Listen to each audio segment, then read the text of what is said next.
तो दोस्तों स्टोरी की शुरुआत में हमें रोजी मैम को दिखाया जाता है जो कि अपना फैशन शो दिखा रही थी। वो फैशन शो दिखाते दिखाते कब अपनी गुफा की खुदाई करने लगती है। यहाँ पर किसी को कुछ समझ नहीं आता। सीन चेंज होता है और रोजी मैम को हम अपने स्कूल में देखते हैं जहाँ पर वो अपने स्टूडेंट को कुछ समझा रही थी, मतलब उसी लड़की को जो जेम्स को लाइक किया करती थी। तो हम दूसरी तरफ जेम्स को उसके दोस्तों के साथ देखते हैं जहाँ पर जेम्स मैडम को देख रहा था और उसकी तरफ बढ़ रहा था। तभी मैडम का फोन बज जाता है और मैडम उस पर बात करने लगती है। जेम्स मैडम को देखकर उसकी ओर खींचा जा रहा था कि तभी वो लड़की आ जाती है। वो जेम्स से बोलती है, जेम्स वैलेंटाइन आ रहा है, क्या तुम मेरे साथ डेट पे चलोगे? मैडम को देखकर वो उस लड़की को हाँ बोल देता है। वहाँ पर दोनों काफी खुश होते हैं। इन्हीं मूवीज की वजह से आजकल बच्चे बिगड़ रहे हैं। क्या आपको भी ऐसे लगता है? तो कमेंट करके जरूर बताइएगा। दूसरी तरफ हम जेम्स की माँ को देखते हैं। वो घर में काम कर रही थी और जेम्स के बेड की साफ सफाई कर रही थी कि तभी उसे जेम्स के बेड के नीचे से एक अडल्ट बुक मिल जाती है जिसमें गंदी गंदी फोटोएं होती है। मतलब जेम्स बिगड़ रहा था। उसकी माँ को देखकर काफी तेज गुस्सा आ जाता है और उसकी माँ सोचने लगती है। तभी हम रोजी मैम को देखते हैं जो जेम्स की माँ के पास आती है। वो बोलती है, क्या हुआ, आप काफी गुस्से में लग रही हो? तब जेम्स की माँ बोलती है, वो क्या है कि मुझे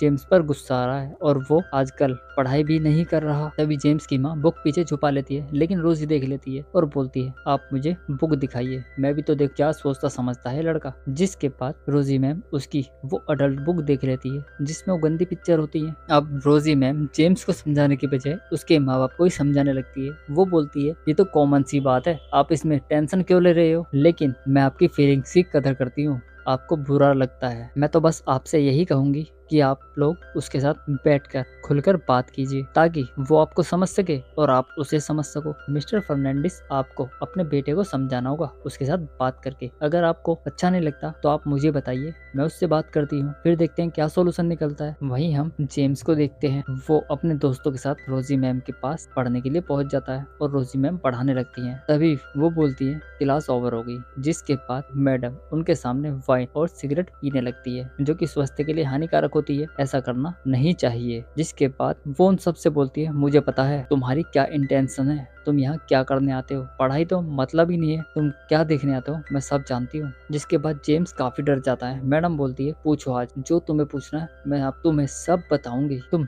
जो भी देखना चाहते हो मैं वो सब भी तुम्हें दिखाऊंगी, बस तुम आज बोलो। इसके बाद किसी की जबान से कुछ बाहर ही नहीं निकलता। मैडम उनसे अनाप शनाप सवाल किए जा रही थी लेकिन वो सब बुत बनकर वहां पर बैठे हुए थे। तभी जेम्स का मूड खराब हो जाता है और वो अपने दोस्तों के साथ जाने लगता है। मैडम बोलती है, अरे रुको रुको, कहाँ जा रहे हो? तुम अभी यहीं बैठो, अभी तो पार्टी शुरू हुई है, अभी देखो आगे क्या क्या होने वाला है। जिसके बाद वो तीनों वहां पर बैठ जाते हैं। जिसके बाद जेम्स के दोनों दोस्त चले जाते हैं लेकिन मैडम जेम्स को जबरदस्ती ही पकड़ लेती है और बोलती है, जो कुछ भी तुम्हारे दिल में है वो मुझे बताओ, मैं जानती हूँ तुम कुछ ना कुछ सोचते रहते हो, पता है तुम्हारे पेरेंट्स भी तुम्हारे लिए कितना चिंतित हैं, वो तुम्हारी टेंशन लेते हैं, लेकिन तुम्हें तो कुछ पता ही नहीं। मैं बताऊं तुम्हारे पेरेंट्स तुम्हारे लिए क्यों परेशान है? क्योंकि वो नहीं जानते कि तुम बड़े हो रहे हो। जब मैडम बार बार पूछती है तो जेम्स बोल देता है, मैडम मैं आपको पाना चाहता हूँ। मैडम बोलती है, क्या? मैडम समझ नहीं पाती। फिर मैडम उससे पूछती है, अच्छा एक बात बताओ, तुमने कभी किसी लड़की को टच किया है? जिसके बाद मैडम उससे अपने संतरों को हाथ लगवा देती है और उसका वहीं पर पानी निकल जाता है। मैडम बोलती है, कुछ नहीं हुआ तुम्हें, सब कुछ नॉर्मल है, जवानी को हम रोक नहीं सकते। अब तुम्हारी जिंदगी में तुम्हारी पढ़ाई के अलावा कुछ भी इम्पोर्टेंट नहीं है, ये सही टाइम नहीं है तुम्हें तुम्हारी जवानी दिखाने का, तुम्हें आगे भी मौका मिलेगा। बस अब तुम अपनी पढ़ाई में एकजुट होकर लग जाओ ताकि तुम अपने परिवार को कुछ दिखा सको, कुछ करके दिखा सको। इतना ज्ञान पेल के मैडम वहां से चली जाती है और वो सोचता ही रह जाता है। इसी के साथ ही हमारा ये एपिसोड खत्म हो जाते हैं। मिलते हैं नेक्स्ट वीडियो में, तब तक के लिए धन्यवाद।